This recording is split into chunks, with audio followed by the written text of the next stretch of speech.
That's a lot of weight. There's 200-300 pounders up there. I tell you, I don't like the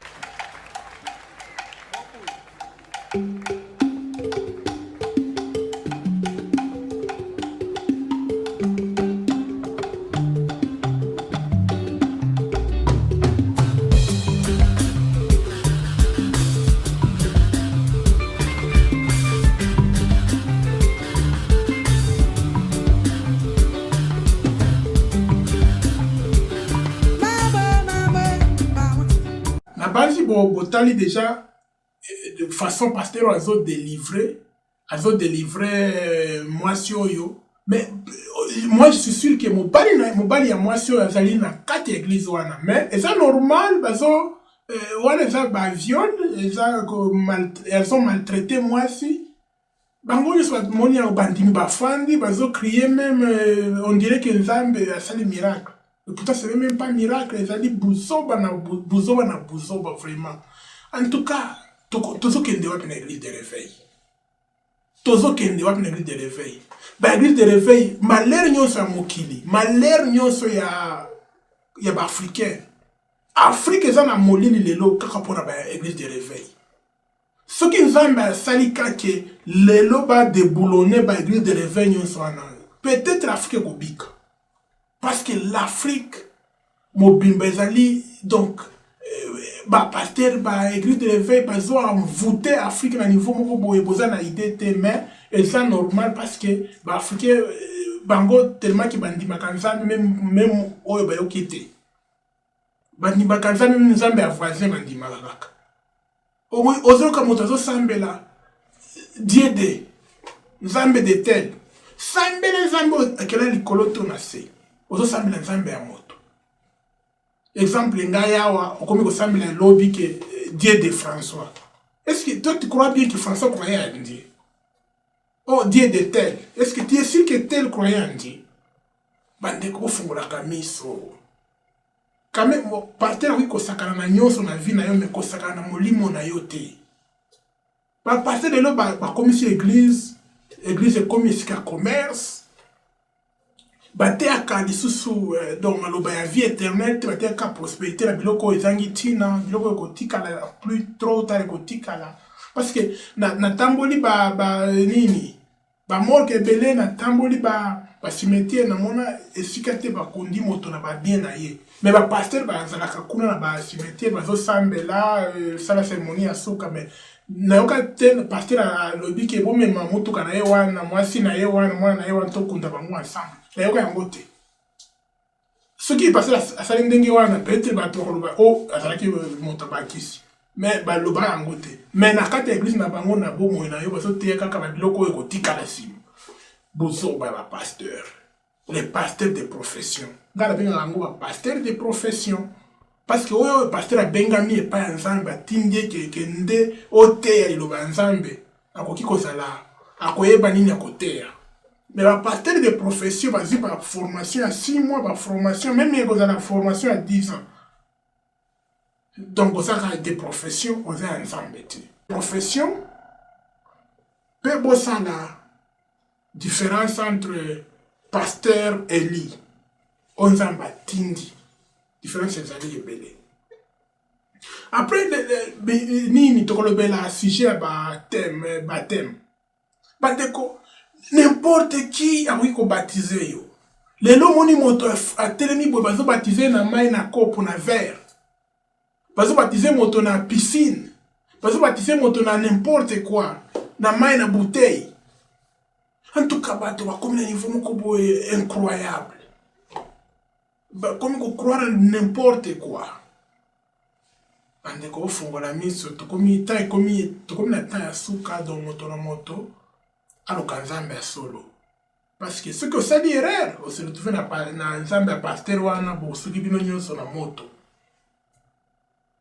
Parce que pasteur wana azoko kate akoki kokotangisa bino te vie éternelle. Akotangisa yango bino te. Parce que ba pétition kotangisa yango. Alors ba yebisi ki kendo tangisa prospérité okoyeda na bato na église. Tout ça pour la nyonso na point parce que ça commerce. Ba yakate pour na intérêt ba banding. Pour par exemple, mon sous mon pasteur, aza na pharmacie, aza na clinique to hôpital. Yebisa ngai soki oza gravement malade, ozobela. Yo kanisi ke pasteur wana akosigere yo nini? Kokende église na yo osambela? Ou bien akosigere yo akokosi na hôpital, ou bien akotekele yo kisi na pharmacie na ye? Omoni ezaka ke ezaka ba commerce. Ezaka ba commerce. Lelo soki nakei na boîte, DJ akobeta musique na kobina. Même musique wana, même danse wana, lobi okomona ba ozobina yango na église. Voire même musique wana ezobeta na église lisusu. Bon, comprendre que l'église de réveil est commis esika moko boye, donc est commis inutile kozala wana. Inutile kozala wana. Omoni soki ke na boîte boye, okimi ko omoni même na remarqué ma boîte ebele wana na koloba na Calgary. Tout à l'heure na salle na ba boîte. Omoni des fois que moto aza ameli makasi azokoka kokumba te. Manager azo sala tout pour que moto wana koma na ndako avant que premier kwela ye. Même ba boîte ebele bazi ba contrat na bato ba kumbaka.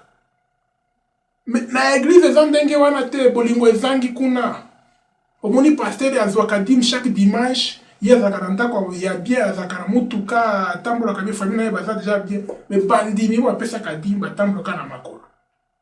Wana nyonso eza motema mabe eza ka escroquerie. Ezaka escroquerie. Yango na lobaka chaque jour pe na korepetaka yango ke Jésus-Christ alobaki akeye kobongisa esika kozonga kozwa biso. Mokola kozonga na église te. Akozonga na église te. Alors bandeko eza inutile bozala ba église wana. Eza inutile bozala ba église wana. Soki ozwi chance kolanda video na nga oyo yo moko kende o sala o analyser ozwa temps o décider o tales que église on nazali et comme manga esika la ligne nazala. Il faut me tourner la question. Pourquoi la kendaka église? Qu'est-ce que j'aurai après l'église?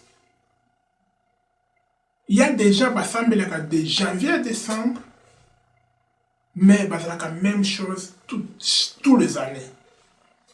Comportement kakamoko, vie kakamoko. Mais dis-moi à quoi ça sert qu'on va à l'église chaque jour. Ce qui est au condiment, ça me met mais aux kindaka à l'église, ça va te servir à quoi? Et bien là, on à l'église parce qu'il y a déjà quelqu'un on a koloba boring. D'accord, quand dimanche, c'est boring là qui est dans l'église. Oui, ton dimi. Parce que l'église est la même chose dans la boîte. Ce qui est dans le week-end, dans le week-end, boring, quand on a un week-end, dans la boîte. Même chose, même sentiment, il dimanche. Différence des habitudes. Après, on finit en gagne païen. Parce que quand on est dans la boîte, on a Méli. Na silisi na zui taxi na zoni ndako. Yo ke église au sambelo au silisi au zui taxi au yendako au Méli. Différence des habitudes wapi. Omoni pasteur mobimba. Biloko azo sala. Biloko alobaka. Après église. Ozo tala olobika ke mais tokokanit. Tokokani. Nyonso wana kana église de réveil. Des fois quand tala ba imam bazamie ki ba pasteur alelo. Ba pasteur alelo lokuta eleki ba faux miracle eleki lokuta escroquerie eleki. Donc, église de réveil ici, donc tu as évité tous ceux qui ne devraient pas l'église de réveil. Bah, pasteur de profession. Bozo même église wapi. Bozo même église wapi. Alors, peuple africain surtout, peuple noir, botika kamakambwana kundi, kondima n'importe quel nzambe. Et mingi kolobeza te ezali kaka moke oyo ezalaki na yango mpona comportement ba pasteur botika lokuta soki ezosimba te bochange business ki kosala business na Kongo ya Nzambe. Bosala église mpona intérêt ya bandimi po te aka vie éternelle. Qu'est-ce qui va arriver na bandemi, ceux qui bakufi. botiaka bango te ba prospérité ba biloko ekotikala na mokili après la mort. Botikaka lokuta biloko wana botikaka. Bandeko oyo eza ba indice ya kotalaka ki pasteur na bino eza pasteur de profession. Voilà les indices ya kolakisi la pasteur de profession. Ba français milai ya lokuta. Ba anglais milai ya lokuta. Onction ezate. Il y a des pasteurs azotés, akoki abandi côté, akoki ko banda matin na ye, même 5 heures du temps azotés akaka zoloba kaka. Mais yo moko zoyoka yango zo sentir eloko côté na kati na yango. Il y a même des fois biloko azotés et côté ebimi kuna. Pourquoi? Parce qu'il n'y a rien. Mais pasteur oyo zamba tindiki aya ko prêcher yo.